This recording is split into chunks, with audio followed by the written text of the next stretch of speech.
예배를 위해 다 같이 사도신경으로 신앙 고백 드리겠습니다. 전능하나 천지를 만드신 하나님 아버지를 내가 믿사오며 그 외아들 우주 예수 그리스도를 믿사오니 이는 성령으로 잉태하사 동정녀 마리아에게 하시고 은교로 빌라도에게 고난을 받으사 십자가에 못 박혀 죽으시고 산지 3일 만에 죽은 자 가운데서 다시 살아나시며 하늘에 오르사 존귀하신 하나님 우편에 앉아 계시더라. 들어서 산자와 죽은 자를 심판하시리라. 성령을 믿사오며 거룩한 공회와 성령과 서로 교통하는 것과 죄를 사하여 주시는 것과 몸이 다시 사는 것과 영원히 사는 것을 믿사옵나이다.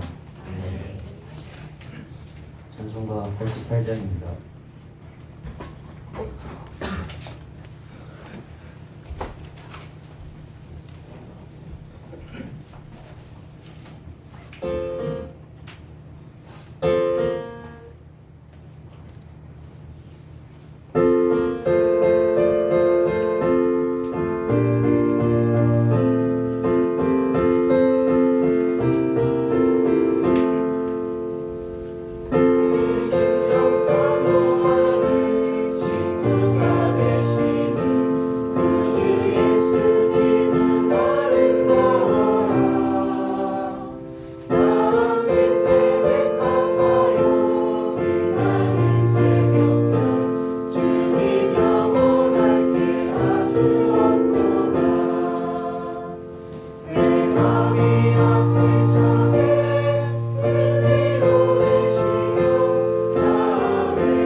예배를 위해 조아린 학생이 대표기도 드리겠습니다.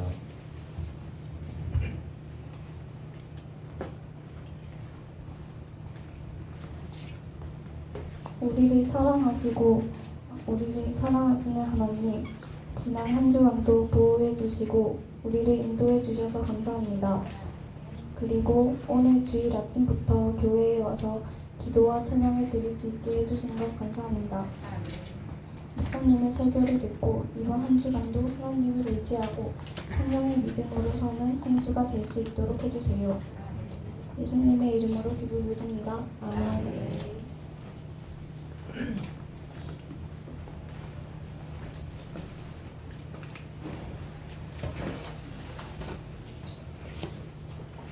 오늘 우리에게 주시는 하나님의 말씀 보도록 하겠습니다. 자, 우리 오늘은 본과가 아닌 특별 설교 요한복음 8장 1절에서부터 11절까지 말씀입니다. 요한복음 8장 1절에서부터 11절까지의 말씀.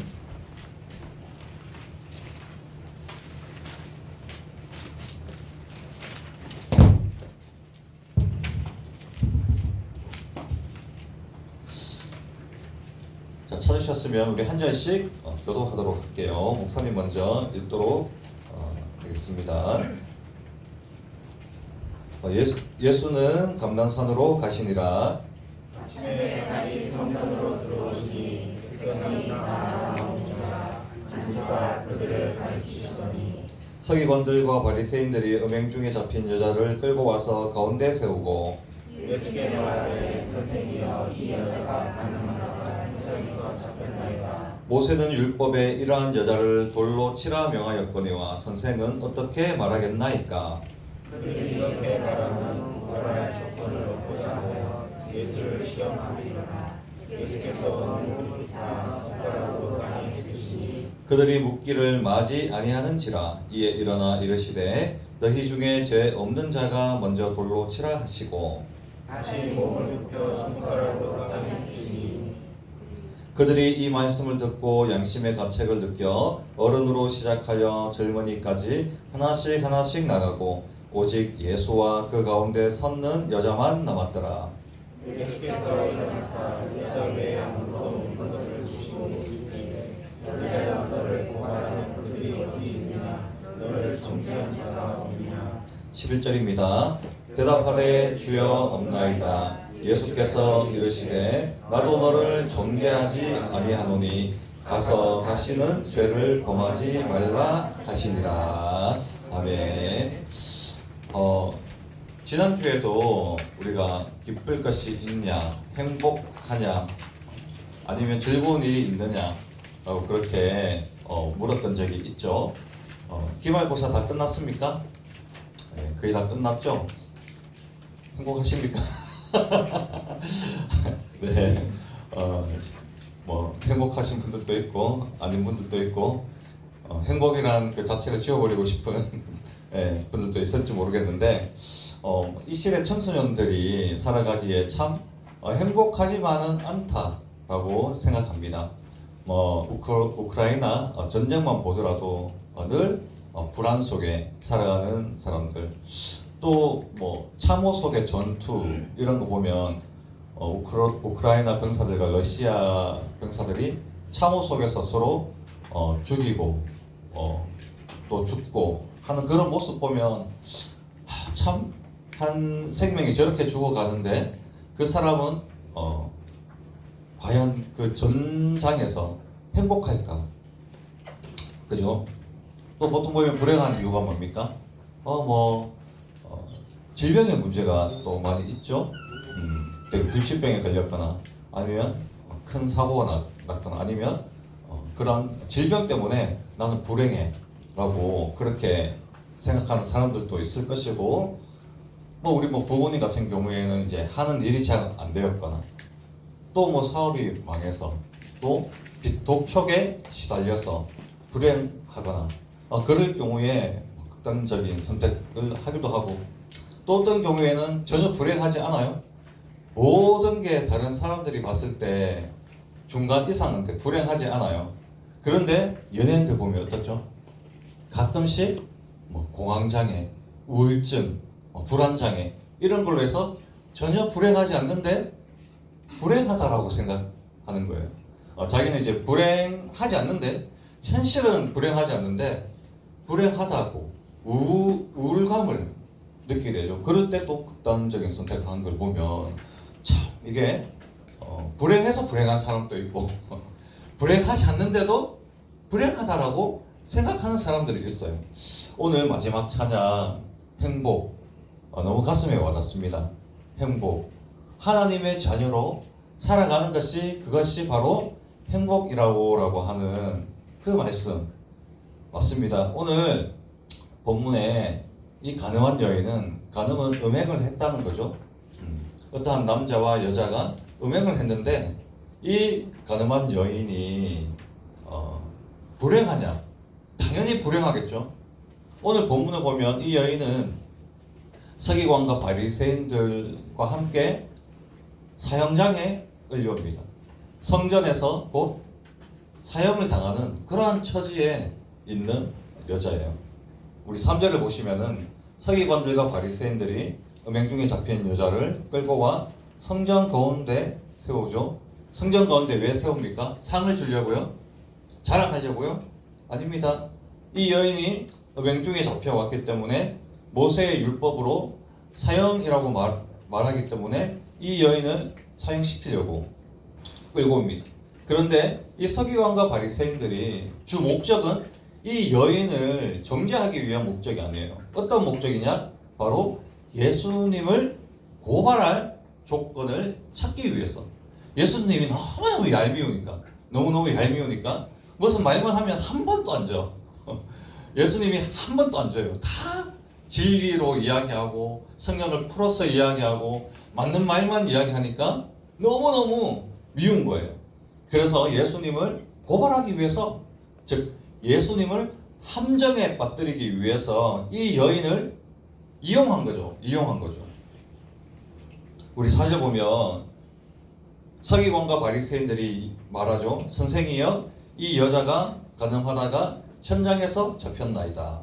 여러분, 간음하다가 현장에서 잡혔으면 이 유대 율법으로는 사형에 해당하는 죄예요.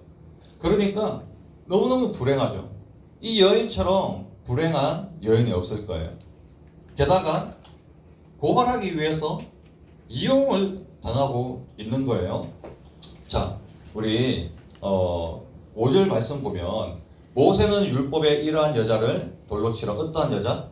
음행한 여자를 돌로 치라고 명하였는데 선생은, 즉 예수님 당신은 어떻게 생각합니까? 라고 묻는 거죠. 자, 이들은 모세의 율법을 근거로 해서 이 여인이 사형에 해당하는 여인인데 예수님 그러면 돌로 쳐야 되죠? 그런데 이들의 목적이 뭐라 그랬어요? 고발할 조건, 함정에 빠뜨리기 위하여 이 여자를 데리고 왔다고 했죠. 그러면 이 말에 함정이 있는 거예요. 함정이. 여러분, 왜 그러냐? 신명기 22장 23절과 24절에 따르면 음행한 여자는 절대 혼자 죽일 수 없어요. 같이 음행한 그 남자와 죽여야 돼요. 혼전이든지 혼후든지 똑같습니다. 돌로 치는 것은 여자만 죽이는 거 아니에요. 같이 음행한 누구? 당사자 이 두 명을 같이 돌로 치라라고 그렇게 명령했다는 거죠. 그러니까 이 여인은 이용당한 거예요. 자기만 붙잡혀 온 거죠. 함정입니다. 자, 그런데 이 예수님이 모를 리가 있겠습니까? 예수님이 하나님이신데, 하나님이 율법을 주셨는데 그 율법에 대해서 모를 리가 있어요? 절대로 예수님이 속 안 넘어가지 않죠. 그래서 이 예수님이 돌로 치라라고 그렇게 한다라면 이 여인은 자기 혼자만 죽는 억울한 일을 당하고 예수님조차도 율법을 알지 못하면서 이 여인을 죽였다라는 그러한 이유로 예수님을 고발해서 산헤드린 공의회에 예수님을 붙잡아 와서 어떻게 해요? 사형을 시키려고 그렇게 예수님을 어떻게 해요? 그 함정으로 몰아넣는 거죠. 자, 따라서 이 예수님이 이 말에 절대 동의하지 않았고 예수님은 살인자가 되지 않았습니다. 자, 예수님의 행동은 6절에 몸을 굽혀 땅에다가 무언가를 쓰셨어요. 그런데 이제 예수님이 죄 없는 자가 먼저 돌로 치라라고 한 걸 보면 아마 예수님께서 어떤 걸 땅에 섰는지는 정확하게 모르지만 이들이 구절을 통해 보자면 양심이 찔렸죠. 양심이 찔려서 하나 둘씩 그 자리를 어떻게 합니까? 떠납니다. 그 자리를 피해야 할 만큼 아무튼 예수님이 진리를 전하셨어요.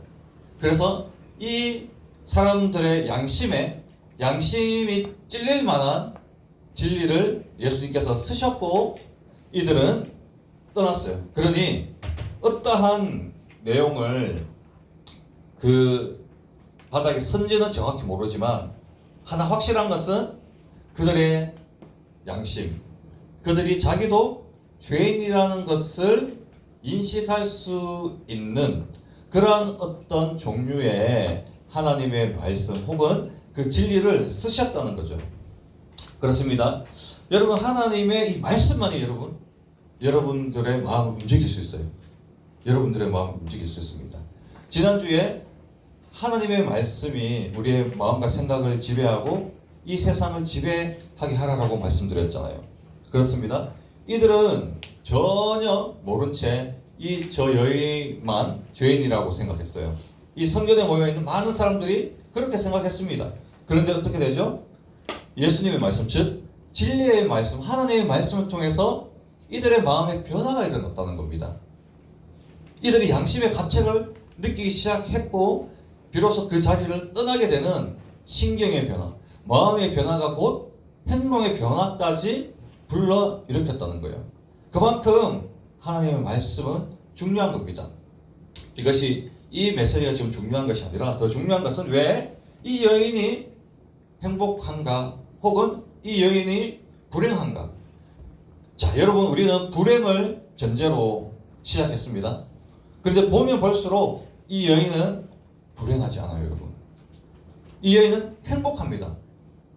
바로 행복합니다. 자, 그래서 이 양심의 가책을 느낀 자들이 하나 둘씩 성전 밖으로 나가게 되죠. 그 장소에 누구만 남습니까? 예수님과 그 여자만 남게 됩니다. 예수님은 시험을 피하셨고 음행한 여인은 억울하게 죽지 않아도 되었습니다. 왜요? 그 상대 남자가 없었기 때문에 그 재판은 무효인 거예요. 자, 여러분, 지금까지 내용을 보자면 이 여인은 먼저 음행을 저지른 여인이기 때문에 입이 10개라도 할 말이 없는 죄인임이 분명합니다. 자, 그럼에도 불구하고 이 여인이 행복한 여인이 될 수 있는 그 이유. 자, 첫째로는 이 여인이 예수님을 만났기 때문에 행복하다라는 겁니다. 음행을 하다 사람들에게 발각되었어요. 얼마나 수치스럽고 부끄러운 일입니까? 거기에 모자라 제사장과 바리새인들에게 이용까지 당하게 되었어요. 정말 두려웠을 겁니다. 이 종교인들에게, 적인들에게, 관료들에게 이끌려서 성전으로 향하는 이 발걸음이 얼마나 무섭고 두려울까요? 이제 곧 있으면 죽음을 앞둔 자신의 인생에 대해서 너무너무 비참한 자신의 모습을 보면서 음행한 그 사실에 대해서 후회하고 땅을 치며, 그래서 그렇게 슬픈 가운데 젖어 있는 이 여인, 되돌릴 수 없는 죄를 저지른 이 여인의 인생은 불보듯 뻔합니다. 불행한 여인이에요. 그죠? 불행한 여인입니다. 사형을 당하는 사람만큼 불행한 사람이 어디 있겠어요? 불행합니다. 나는 여기서 이제 죽는구나. 왜 내가 음행을 했을까? 그 후회의 발걸음을 한 걸음 한 걸음 내디뎠지만 그 걸음 끝에 누가 있어요? 예수님이 있는 거예요. 여러분, 우리가 걸어가는 길 가운데 예수님을 만난다면 그 인생은 절대로 불행할 수가 없습니다. 여러분, 우리가 아무리 걸어간 우리의 걸음이 한 발짝 한 발짝 고통과 절망과 후회와 낙심의 발걸음이 될지라도 그 길 중간 혹은 그 길 끝에 예수님을 만난다라면, 예수님과 마주할 수만 있다라면 그 걸음은 절대로 불행한 삶, 불행한 인생이 아니라는 거죠. 여러분, 그렇다면 예수님을 만남으로써 왜 불행하지 않을까요? 예수님을 만남으로써 왜 불행하지 않을까요? 그것은 바로 이 상상해 보세요. 성전 안에는 많은 사람들이 모여 있어요. 가늠한 여인, 대제사장, 서기관, 바리새인, 어른부터 해서 어린이까지, 젊은이들까지 다 모여 있습니다. 그런데 이 사람들이 뭐 하려고 해요? 모세의 율법으로 이 여인을 재판하려고 해요. 심판하려고 해요. 자, 두 번째 주제입니다. 예수님을 만나는 것이 바로 행복이고 또 예수님을 만나는 것이 왜 행복이냐? 예수님께서 우리를 심판하고 판단해 주시기 때문이라는 겁니다. 이 말은 좀 어렵죠? 예수님께서 직접 심판해 주시고 판단해 주시고 평가해 주신다는 겁니다. 자, 이들은 다, 성전에 모여 있는 이들은 다 이 여인과 똑같이 죄인이에요. 죄인입니다. 음행한 여인만 죄인이 아니라 그 자리에 있는 예수님 한 분 빼고는 모두가 똑같은 죄인이에요. 그래서 이 예수님은 이 죄인들이 이 여인을 심판하도록 두지 않으셨습니다. 예수님은 그분의 진리의 말씀으로 이 모든 상황을 정리하셨다라는 거예요. 그러니 이 여인이 잘못된 의도를 가진 이들의 음모와 계략에 희생 제물이 되지 않도록 하셨다라는 겁니다. 즉 우리가 이 세상을 살아가면서 사탄 마귀의 거짓된 계획, 음모 그런 것들로 통하여서 내 자신을 비관하고 내가 내 자신을 심판하거나 혹은 내 친구가 나를 평가하거나 혹은 시험의 이 숫자들이 등수가 나의 인생을 판단하거나 이런 상황들이 얼마나 많습니까? 예수님이 아닌 이 세상 것들을 기준으로서 나를 재판하고 나를 심판하고 나를 평가하고 나를 판단하며 그렇게 살아가는 사람들이 얼마나 많아요. 학교에만 가도 나보다 더 이쁜 친구들이 우수한 평가를 1등급 평가를 받고 쌍꺼풀이 없으면 한 3등급 정도, 키가 작으면 한 9등급. 어제 우리 청년들하고 수련장쪽 탐방을 갔다가 물어봤어요. 남자를 고른 그 기준, 첫째는 키가 커야 된다. 얼마까지 커야 되나? 178 이상이랍니다. 저는 170입니다. 저는 남자가 아닙니다. 네, 남자가 아니에요. 네. 너무 억울하고 저는 심판받았습니다. 판단받았습니다. 평가되었어요. 네, 평가되었습니다.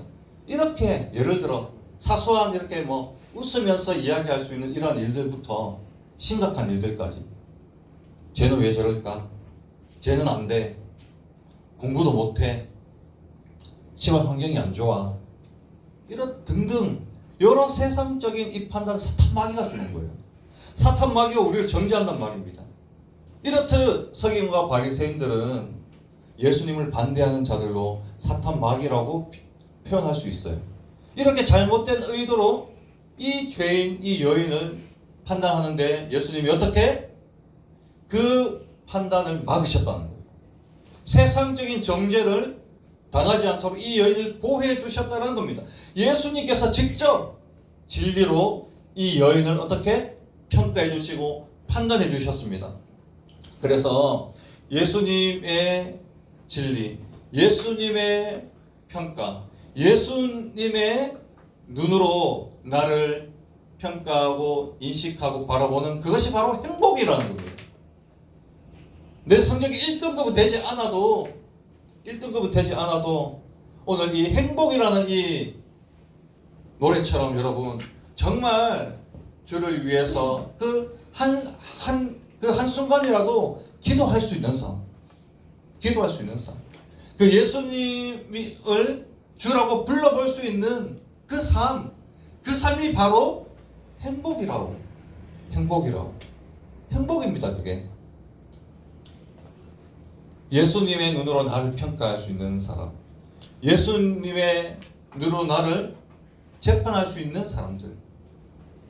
누구나 다 친구들이 욕을 하지만 욕을 하면 안 돼. 예수님의 시각으로 보면 욕은 나쁜 거야. 10시간씩 7시간씩 핸드폰을 하며 게임을 하는 친구들이 있다면 그것은 예수님이 주신 나의 아름다운 이 시간을 나는 낭비하는 거야. 이렇게 진리로 나를 평가할 수 있는 삶, 진리로 나의 삶을 재단해 볼 수 있는 삶, 그것이 바로 키 크고 예쁘고 키가 178 되는 믿지 않는 형제보다 키가 172가 되는 이 나이 많은 아저씨가 더 행복하다는 거. 네? 그런 삶. 자, 여러분. 그래서 즉 보세요. 11절 보면 이 여인은 예수님을 누구라고 고백해요? 11절에 주, 로드, 주라고 고백해요. 이 여인이 예수님을 만났어요. 예수님을 구원자로 믿게 되었어요. 그래서 사탄 마귀들이요, 이 여인을 이제 절대로 주장하지 못합니다. 이 여인은 예수 그리스도의 것이 되어서 그리스도가 명령하지 않으시면 이 여인의 머리털 하나도 건드릴 수 없는 그러한 존재로 예수님이 삼아 주셨습니다. 세상적인 눈으로 보면 가장 불행한 여인이지만, 모든 것을 잃어버린 여인이지만, 하나님의 시각으로 보면 가장 행복한 여인. 그 성전 안에 그 모든 사람들은 자기가 의인이라고 생각했기에 그 자리를 떠나버렸습니다. 그러나 이 여인은 어떻게 해요? 그 자리에 남았어요. 그래서 마지막 끝입니다. 세 번째로 행복의 조건. 왜 우리가 행복할 수 있냐? 왜 이 여인이 행복할 수 있냐? 마지막입니다. 바로 죄인인 것을 알았기 때문입니다. 죄인이라는 것을 깨달을 수 있는 것이 바로 행복이라는 겁니다. 여러분, 이 자리에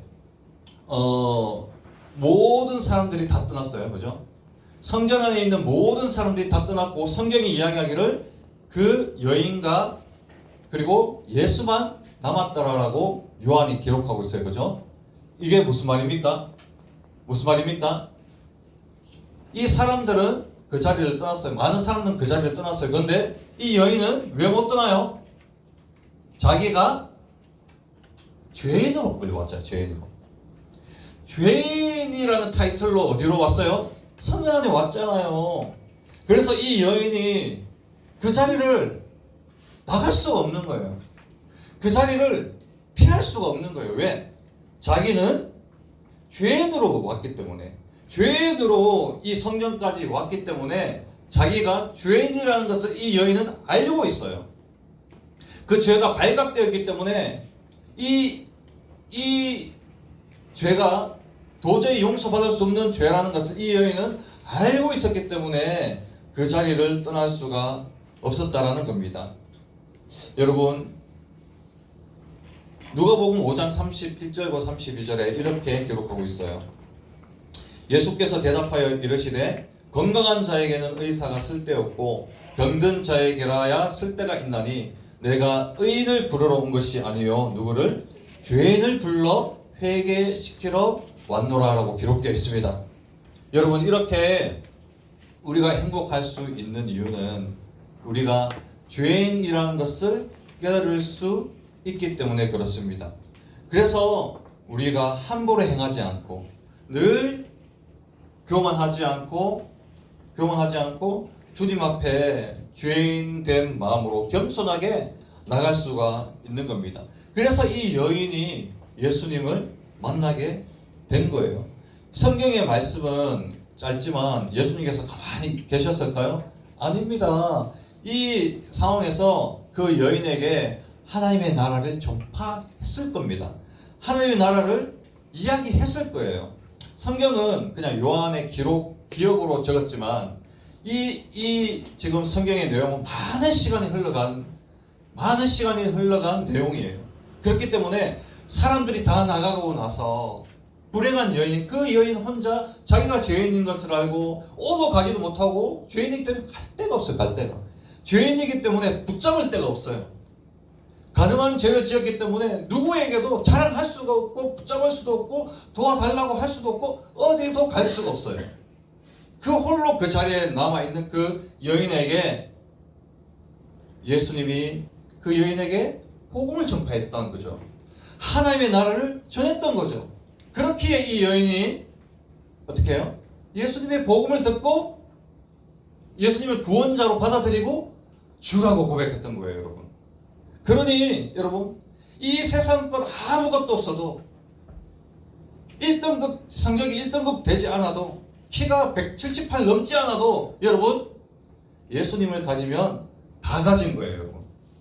내가 갈 곳 없고 내가 어떤 것도 붙잡을 것 없지만 예수님만 잡을 수 있다면, 예수님만 잡을 수 있는 그러한 곳에 있다라면 우리는 그 어떠한 불행한 사람이 아니라 낭망하거나 또 슬픈 가운데 있는 사람이 아니라 행복한 사람이라는 거예요. 자, 마지막 11절에 예수께서 이르시되 나도 너를 정죄하지 아니하노니 가서 다시는 죄를 범하지 말라라고 그렇게 합니다. 예수님께서는 그 어떤 재판관 또 심판자도 필요하지 않습니다. 오늘 예수님께서 음행한 여인을 정죄하지 않는 이유는 뭐예요? 예수님께서 그 여인의 죄를 대신하여 십자가에 달리실 것이기 때문입니다. 여러분, 이 여인은 절대로 세상 가운데 심판받지 않습니다. 왜요? 결국에 죄가 사해질 거기 때문입니다. 죄 없는 의인이 될 것이기 때문입니다. 의인이 될 것이라는 거예요. 그래서 이 여인은 자기의 죄에 대해서 이제 세상적인 심판에서 벗어났어요. 왜냐? 예수님께서 이 여인의 죄를 대신 지시러 가는 길이기 때문에 뭐예요? 이 여인은 정말 그 예수님을 만남으로써 곧 영원한 형벌과 죽음에서 해방된 여인으로서 행복한 여인이 될 수 있었던 거죠. 그러므로 우리의 인생 저 길 끝에는 우리의 십자가가 아닌 우리의 십자가를 대신 지신, 나 때문에 피 흘리신 예수님을 만나게 되는 거예요. 그래서 순간순간 두렵고 힘들고 낭망되고 어려운 일 있잖아요. 그럴 때마다 오늘 본문을 기억하세요. 오늘 본문을 꼭 생각해내세요. 기억해내세요. 절망스러울 때 이 본문을 기억해내세요. 그래서 내가 얼마나 행복한 사람인가. 예수님을 만났기 때문에, 또한 예수님의 진리로 내가 심판받았기 때문에, 진리로 나를 바라보기 때문에, 또한 예수님의 그 모든 그 심판 가운데 내가 죄인이라는 것을 내가 깨닫고 알고 있기 때문에 내가 얼마나 행복한 사람인가를 우리가 깨닫고, 그렇게 우리의 인생길에 꼭 이 말씀을 절대 잊지 않고 불안하고 힘들 때마다 이 여인을 생각하면서, 가늠한 여인은 불행한 여인이 아니라 행복한 여인이었다. 이 문장만 기억하더라도 여러분이 얼마나 행복한 사람인지를 깨달을 수 있을 겁니다. 우리 옆자리에 앉으신 분들을 향해서 이렇게 축복해 볼까요?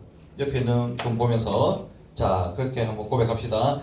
당신은 가장 행복한 사람입니다. 자, 가슴에 손을 얹고, 나는 가장 행복한 사람입니다. 아멘. 하나님 감사합니다. 오늘 이렇게 세상은, 사탄 마귀는 우리가 불행하다고, 모자라다고, 그리고 낙심하고 낭망할 일들을 가지고 우리를 심판하고 평가하고 판단하고 있습니다. 그러나 하나님 아버지, 이 세상적인 판단을 넘어서 예수님께서 우리를 평가해 주시고 우리를 죄인이 아니라 의인이라고 그렇게 불러주셨습니다. 그렇기 때문에 우리는 가장 이 세상에서 행복하고, 그리고 이 세상에서 가장 귀한 인생을 살아가는 사람인 줄로 믿습니다. 그래서 오늘 이 시간 이 말씀을 통해 힘들 때마다, 어려울 때마다 우리를 의인이라고 불러주시며 우리를 예수님의 눈으로 아버지 바라보고, 하나님 아버지 우리를 너무나 기뻐하시는 그 예수님을 바라보면서 순간순간마다 예수님을 바라보며 우리가 주님을 향하여서 감사와 찬양을 드릴 수 있는 그러한 우리 중동부 친구들 다 될 수 있도록 주여 축복하여 주옵소서. 11조 드립니다. 우리 정사랑 친구, 오은별 친구 11조 드립니다. 감사한금 드립니다. 이지호 친구 서울 조심히 갔다 오게 해주셔서 감사해요. 또 우리 조아린 친구 생일 감사, 그리고 이지호 친구 맥주 감사드립니다. 드린 손길 위에 하나님 아버지 늘 기쁘고 행복한 일들이 가득할 수 있도록 주님 축복하여 주시고, 불행할 때마다 또 어려운 일이 들 때마다 하나님 아버지 하나님의 시각으로 자신을 판단하며, 또한 아버지 그러한 정체성을 가지고 살아갈 수 있는 우리 친구들 되도록 주님 축복하여 주옵소서. 감사를 드리며 예수님의 이름으로 기도하옵나이다. 아멘.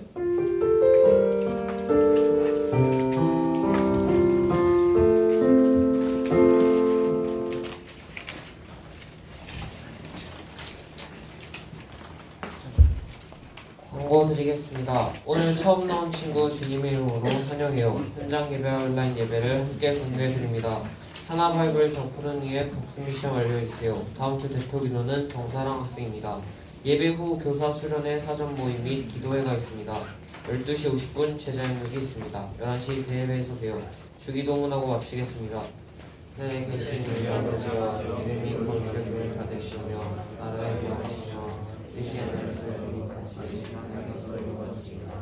오늘날 우리에게 용할 양식을 주옵시고 우리가 우리에게 죄진 자를 사하여 준 것 같이 우리 죄를 사하여 주옵시고 우리를 시험에 들게 하지 마옵시고 다만 악에서 구하옵소서. 그게 나라와